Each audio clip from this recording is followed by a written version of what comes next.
it has three dimensions, and inshallah, since this is the last speech of this series, I'll try to conclude it and hopefully, reach a strong conclusion so that we can all take advantage of these lectures and these discussions that we had.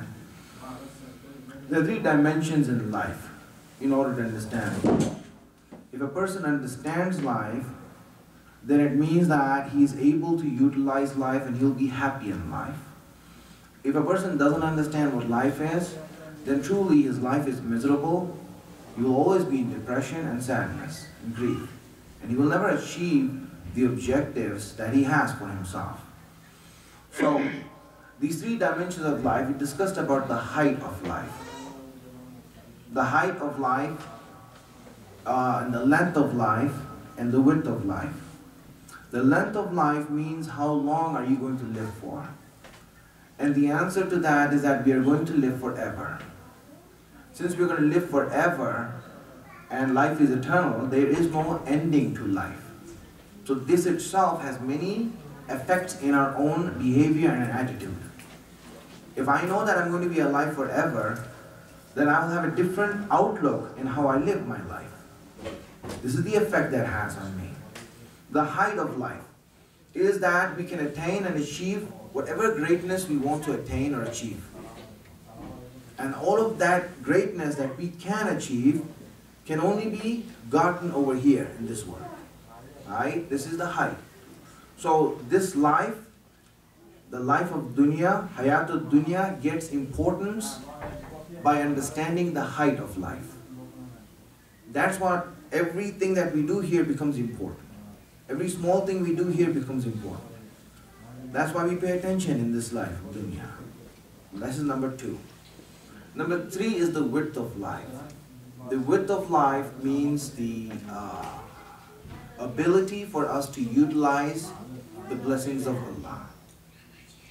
This is the width of life. Let me just explain a little bit about this today, and we will, inshallah, end soon. Salawat ala Muhammad wa ali Muhammad.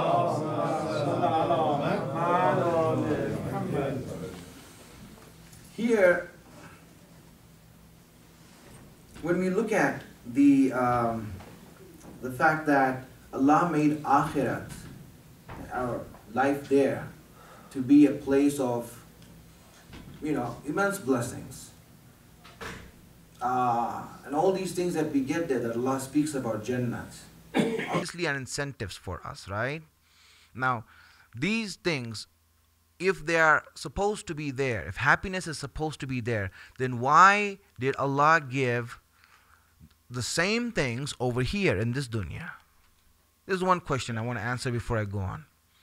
You understand the question? Now, if we are going to get mates and food and drinks and all of these enjoyable things in Jannat, then why did Allah give it to us here? I mean, we see over here that we are born in good families, we have good friends, we have wife and kids and children and enjoyment, and all of these things are here. And this makes it hard for us to leave this place to go there. Why did Allah make these excitement and make these enjoyments in this world? He shouldn't have made it here. In fact, if He had made this place a boring place, if He had made this place a place that is dry and disgusting, everyone would want to leave here. Right? Everyone would want to go to Jannat. But He made this place good also. It's not that this place is boring. No. There's a lot of exciting things here we do. We have love, relationship, compassion, mercy. All of these things are there. And it makes life exciting. So why is it that Allah made it here? My friends, the answer to that is this. Dunya and the life of dunya compared to the life of akhirat is like an appetizer. Right, compared to the main entree. Right? This is the appetizer. Allah is giving you an appetizer so you can know what's coming. And then Allah is saying that, what, are you just happy with the appetizer, or you want a main entree? You want the steak to come, the prime rib filet mignon, to come in front of you, right? You want that to come, or you just want to be happy with the salads and the greens? Right? What do you want? The idea is that for us, dunya, Allah is giving as an appetizer. So that when we taste the appetizer, we can say, man, if the appetizer is this good, then imagine what the main entree is going to be like. Right? The idea, this is the reason why, for example, Allah, one, He made things attractive in this world. One thing, right? Now the second reason, why? My second reason, because a lot of times what happens, and this is, you can just reflect on this reason. Second reason why Allah made this place attractive. Allah, it's so attractive, it's very hard to leave this place. You know, we fall in love with people here, with our relatives, with our friends and family and everything, and it's hard to leave this place. It's very hard. If He hadn't made these things, it wouldn't be this attractiveness in this dunya. Allah says in the Quran that He has given zinat to the hayat of dunya. He has made this life of this world beautiful. So Allah, why did He make it beautiful for? It's attracting us. It's keeping us away from our main objective and the greater goal. And the reason why Allah made it attractive is that, you see, why is it that you can't fly? You know, that you can't go in the air. What's the reason? You can't just jump and go in the air. What's holding you down?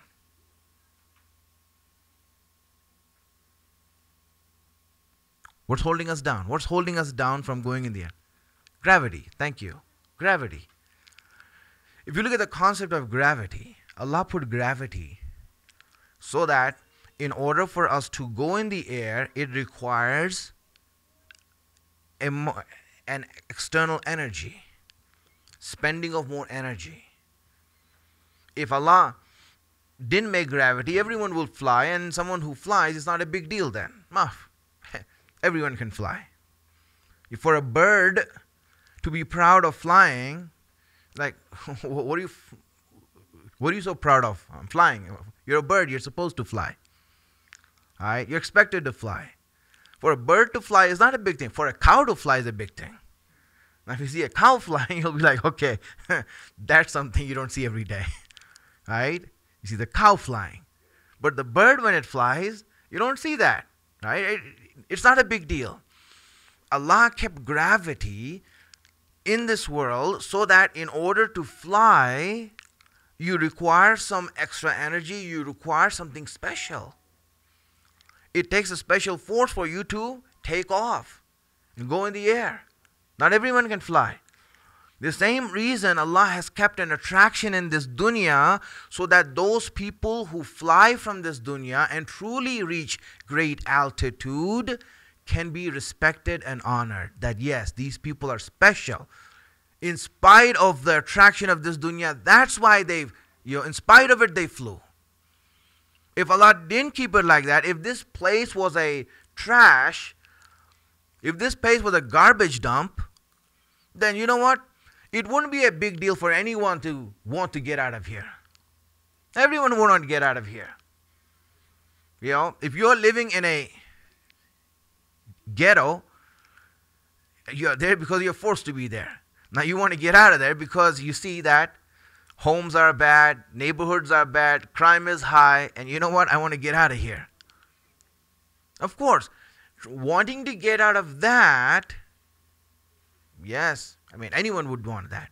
But if you lived in a good neighborhood, which is attractive, to want to get out of that, you have to be forced to get out of that. You see, the attraction is there. Allah made attraction in this dunya so that those people who leave the attractions of dunya can truly be recognized as great. These people are great because they, in spite of all the attractions, it's not that, they weren't accepted, like the other people were. No. They had the same excitement, they had the same attraction as all the other people had. They had the same appeal to this world as all the other people had. What, you don't think that they have eyes, that mu'mineen have eyes, that they can't see someone beautiful when they walk across? You don't think that they have ears, that they can listen to nice melodies? Of course they can. But the fact is that they, through their own self, decided that these attractions are not worth it. What's worth it is what Allah has promised. Because of this, Allah is saying that they have that true reward. My friends, Allah made this life attractive so that He can see who is great in this life. And the one who's great is the one who can fly above the attractions of this dunya. Salawat ala Muhammad wa ali Muhammad.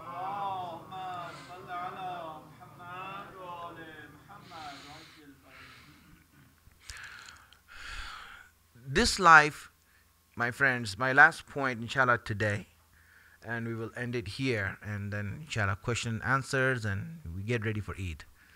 Right? Last point, inshallah, and I think this would be, I think it's like the most important point, you know. If we can understand this point, it's very important. You know, limitations of life. When we compare dunya to akhirat, one of the differences between dunya and akhirat in regards to the width of life, and I told you width of life means our capacity to use blessings, is the fact that this dunya is limited. It has limitations. There is restrictions. These restrictions that we have are of two types. The first type of limitation or restriction is restrictions that are takwini, and there are restrictions that are tashri'i. There are some restrictions that we have, takwini, meaning that in our physical, in our real world, we have restrictions in our life, meaning in our physical existence. We have restrictions. We have restrictions, for example, how much can we eat? We can only eat so much. Can't eat more than that. You're restricted in this world. Are you able to go on top of a building and act like Superman and jump? Yes, you can. But what will happen to you? You know, it'll be a sad situation. The fact is that you are unable to. You don't have the ability to jump off a building. You don't have the ability to stand in front of a train and be hit by a train. You're not living in a make-believe cartoon world. There is a takween here. This takween means there's physical limitations that you have in this world that you can't go beyond. This is the physical limitations we have. There's the tashri'i limitations also. That some places where we are not restricted to, that are harmful for us, Allah comes and says, hey, listen, this is haram for you. This is wajib for you. These are limitations that have to do with Shariat, the Islamic law. You know, so there are certain things that we are restricted to from our physical existence, and there are some things that we are restricted to through our spiritual existence or the Shariat of Allah. As you know, some people would say that, you know, I mean, like we can't eat anything in life. We can't enjoy anything in life because half the things doctors made haram, half the things ulama made haram.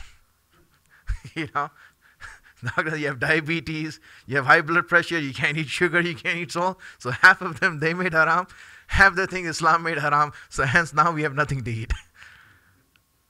Alright? So the idea is that one, there's restrictions of Shariat. Two, there's a restriction of takween and physical nature. Alright? These are two restrictions we have. Now let me take it a little bit deeper than that if you send a loud salawats.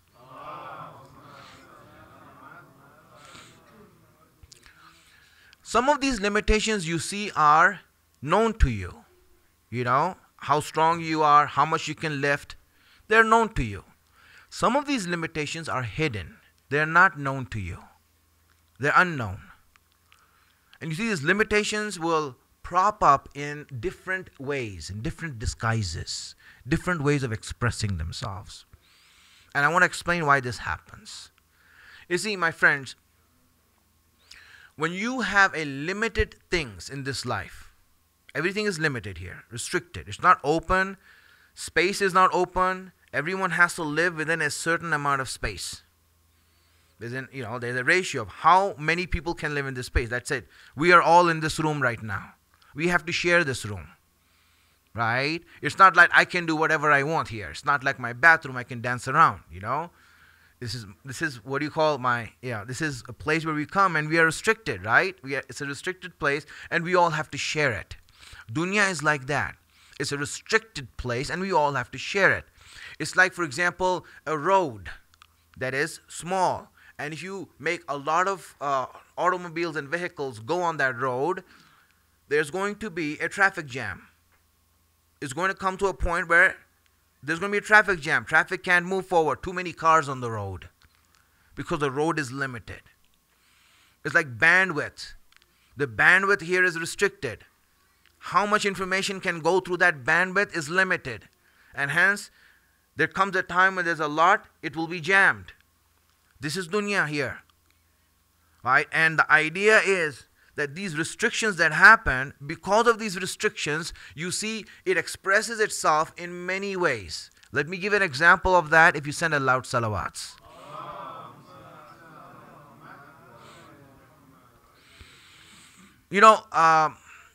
Who's your best friend that you can think of? Your, buddy. The closest friend that you have. Whether it's your brother or anyone. Right? I'm just talking about yourself now. Your friend, best friend that you have. Who's the best friend you have? Maybe it's your brother, maybe it's your father, maybe it's your wife, maybe someone, right? Sisters, this and that. Your best friend, the one that you can share all your secrets with, and you get along so well and you're so close to one another. Tell me, if that is your best friend, in your whole life, did you have any disagreements with them? Right, with your friend? Was there any point that you disagreed on where you said, we should do this, and you said, no, we should do this? Right? No matter how close you are to anyone, you will see that there has to be disagreements. There is a conflict of interest somewhere. Your paths are going to cross. Your ambitions are going to intersect each other. It happens. It has to happen. No one can be living their life with anyone else without any disagreements. There has to be disagreements. For example, on a larger scale, yes. I want to go to Allah, He wants to go to Shaitan. Hey, we can only travel so far. Right? A point will come where my exit will be different than yours. Yes. You have, for example, a group of people who say that, we want Islam. Another group of people say we want culture. So they can only go so far. A time will have to come when either they compromise with each other and say, okay, I'll leave Islam and I'll just join your culture. Or the other guys will say, I'll leave our culture and we'll join your Islam. But there has to be a time when they have to separate. They cannot be together. Because their roads are different. Their goals are different. Individuals also the same thing. I want to be, let's say, an accountant with a firm. You want to be an accountant with that firm. So we all want to be accountant with that firm, but that firm is hiring and there's only one job they're offering. Right? But there's only one job they're offering. So now when they're offering only one job, what happens with that one job? I will go there, you will go there. Obviously we have a conflict of interest. I want that job, you want that job. There is a conflict between you and me. There's no animosity, no need for animosity. Conflict, I'm saying. There has to be a conflict of interest because resources are limited, bandwidth is restricted, the road is small. And hence, when we all want to travel there, we can't travel. There's going to be a traffic jam. Some of us will get it, some of us will not get it. The whole world, when you have billions of people having different ambitions and goals, they are bound to intersect each other and collide with one another.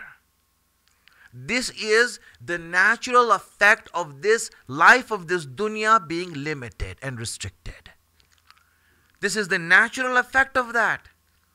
Because dunya is limited and restricted, that's why these conflicts arise. I want to get this room, you want to get this room, so there's a conflict. Because there's only one room. We wish we can make room for everyone, but we can't. That's not the way this dunya is made. I gave the example yesterday of the game and how the shortage of the ball makes up the game. This is the exact same reason. Here, Allah made shortage in this dunya. And because of this shortage, because of these restrictions of how much we can do here, you see this? We are unable to function, or we have to collide and conflict with others. You understood that? So now, based on this, when we understood this, what akhirat does, what our life hereafter does, what Allah is going to do to us there is that He is going to unlimit us. He is going to unlimit heaven. Akhirat is unlimited, infinite. There is no shortage of space there. That's why whatever your goal is, it will not conflict with anyone else. You want to eat a cow, you can eat a cow. The other guy has his own cow. Why to eat?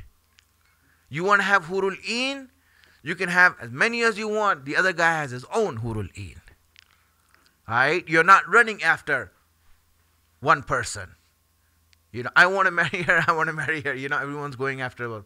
But the idea is that everyone there has enough. That's what happens in Akhirat. In Akhirat, in Jannat, Allah is going to unlimit everything. Now, there's no shortage on Allah's side of how much He provides, and there's no limitation on your side of how much you can use. How much you can use. There's no limitation there. My friends, how much do you want to use? You want to eat a cow? You can eat 10. Still, right? It'll be all right. You can eat whatever you want, however much you want. You see, there, restrictions don't apply. This is the idea of width, the width of life. This is the idea that in this life you are limited. In Akhirat, that width is expanded and opened up to infinity. You can use as much resources and blessings as you want. Imagine that. How much we can use there. How much we can do there. Here we are restricted, my friends. Now understand this. Now, this is physical limitation. Now let me give you the relationship between takwini and tashri'i. The limitations that are physical and the limitations that are according to Shariat. How do we unlimit ourselves physically? Right, here, Allah, I can't eat that much, that's all I can eat. I want to eat more, you gave me all these blessings. Allah is saying, you want to open up your capacity to use more?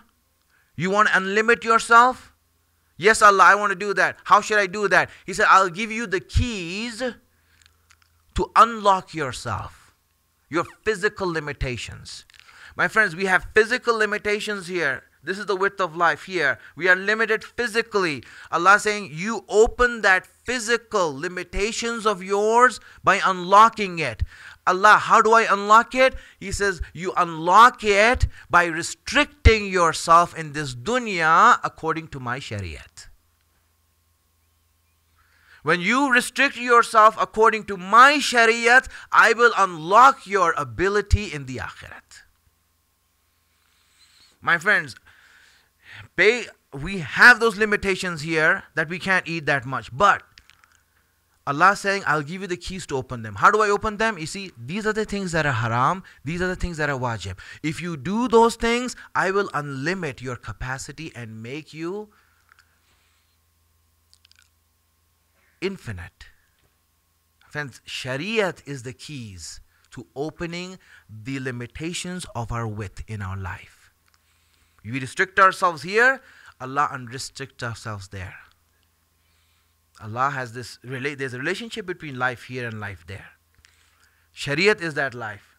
That if we restrict ourselves according to Allah's Shariat here and Allah's laws here, Allah will unrestrict us in the Akhirat. And says, now you enjoy whatever you want. I've unrestricted because you restricted yourself here. Someone who fears Allah in this dunya Allah will never allow him to have fear in the akhirat. Allah is too merciful to make you fear 2 times over. Yes, you don't fear Allah here, then Allah will make you fear Him there. There you'll fear Allah. But if you fear Him here, then Allah will say that, listen, He feared me once, that's enough. Now I don't want any fear in Him. La khawfun alayhim wa la hum yahzanun. No fear. Why is there no fear? Because you feared me here. This is where you feared me. That's enough. That's all I wanted. Now I will not make you fear me. Now you are in my mercy. My friends, the width of life is limited. It is opened when we use the keys that Allah gave us. The keys of restricting ourselves is the Shariat and the law of Allah. We practice that law, we abide by that law, then we see we are unrestricted there. And this is how we get to enjoy Jannat. I ask Allah subhanahu wa ta'ala to give us the tawfiq and the blessing to be on the right path, the wisdom to understand His guidance. Hasten the reappearance of our Imam, make us His helper when He comes. Wa akhir ad-da'wan alhamdulillahi rabbil alameen. Salawat ala Muhammad wa alihi.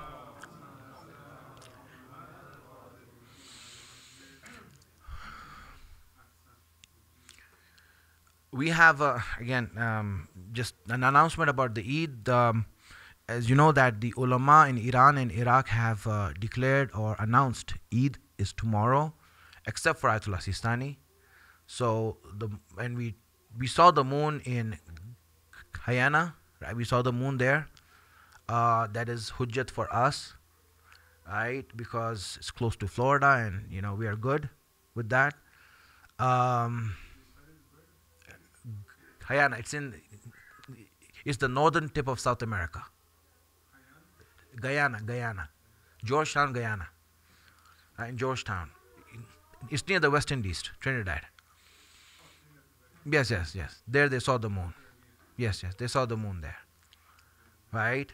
And, so it's already been declared, so tomorrow will be Eid for everyone except for those who are muqallid of Ayatollah Sistani, which will be Monday. Right, it'll be Monday, right? Everyone else, Ayatollah Khamenei and Ayatollah Nasir Makarem and all the other ulama in Iran and Iraq also, Hafiz Bashir, Ayatollah Bashir and Ayatollah Fayazi and Ayatollah Hakim, all of them have announced it already, right, that tomorrow is Eid. So, that's the verdict we have so far. And the moon has been sighted, so inshallah, alhamdulillah for all of you, it will be Eid inshallah in 3 more minutes.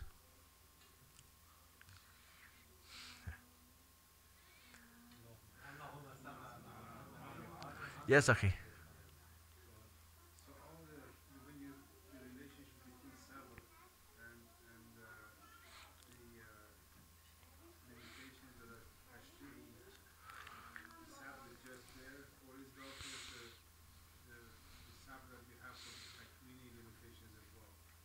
Yes, for everything.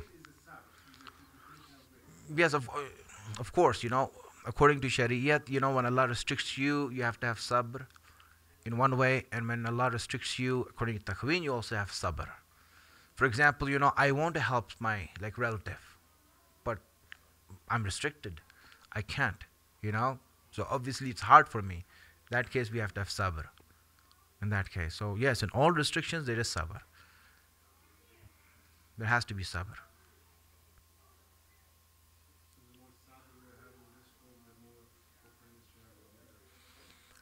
Alright, since we are talking about sabr, let me just define sabr so it becomes easy for people to understand. Who knows what is sabr? Sabr, patience. Perseverance, patience, Okay. My friends, sabr is defined in the following way, right? In life, we come across issues or things where our intellect and aql says something regarding it, and our nafs and desire say something regarding it. For example, any issue where there's a conflict between the aql and the nafs. The aql wants to do something else, nafs wants to do something else. Right? Obvious examples, for example, I see, for example, money lying around. Nafs says, man, if I take this, we can enjoy. Aql says, it's someone else's, it's haram. Right? So now you have these two things. Any issue that you face in life where your aql says something and your nafs says something, to follow your aql and ignore your nafs is called sabr. This is sabr. Right? To do what your aql says at that time and not do what your nafs says at that time, this is called sabr. When Allah says be sabir, it means ignore your nafs and do what your aql says. This is the idea behind it, of sabr. So inshallah, this will help us understand that all these restrictions we have, sabr means that, aql is saying, listen, I just need to do sabr here, meaning do what my aql says, not what my nafs says. Right? And my aql is saying, wait, I'm going to get something better. That's what it says. Alright?